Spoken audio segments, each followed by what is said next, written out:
સુરત શહેરમાં મેઘરાજાએ ધમાકેદાર એન્ટ્રી કરતા શહેરના અનેક વિસ્તારોમાં છૂટોછવાયો વરસાદ વરસ્યો છે। પાંડેસરા, ઉધના, પર્વત પાટિયા સહિતના વિસ્તારોમાં વરસાદી ઝાપટા પડતા રસ્તાઓ ભીના બન્યા હતા અને વાતાવરણમાં ઠંડક પ્રસરી છે।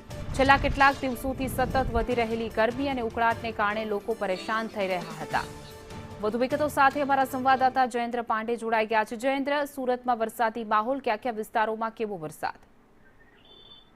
બિલકુલ એને જેવી રીતે વાત કરવામાં આવે તો ખૂબ લાંબા સમયથી વરસાદની રાહ જોવામાં આવી રહી હતી ત્યારે આજે વહેલી સવારથી સુરત શહેરમાં વાદળછાયું વાતાવરણ જે સર્જાયું ત્યારે સુરત શહેરના અલગ અલગ વિસ્તારોમાં ઝરમરીયો વરસાદ પડ્યો હતો, પરંતુ ઝરમરીયો વરસાદ પડતા જ જે છે લોકોએ ગરમીથી રાહત પણ મળી હતી, પરંતુ થોડાક સમય વરસાદ વરસ્યા બાદ ફરી પાછી જે તડકો આવતા ફરી પાછી લોકોને જે છે ગરમીનો બફાર અનુભવાઈ રહ્યો હતો। પરંતુ જે રીતે વરસાદ અચાનક પડ્યો હતો ઝરમરીયો, ત્યારે લોકોને એવી લાગી રહ્યું હતું કે વરસાદનું આગમન થઈ ચૂક્યું છે, ચોમાસાનું આગમન થઈ ચૂક્યું છે, હવે ઠંડક પડશે। પરંતુ વરસાદ ગયા બાદ ફરીથી જે તાપ પડતા લોકોને ગરમીથી જે છે બફાટ અનુભવાઈ રહ્યો છે।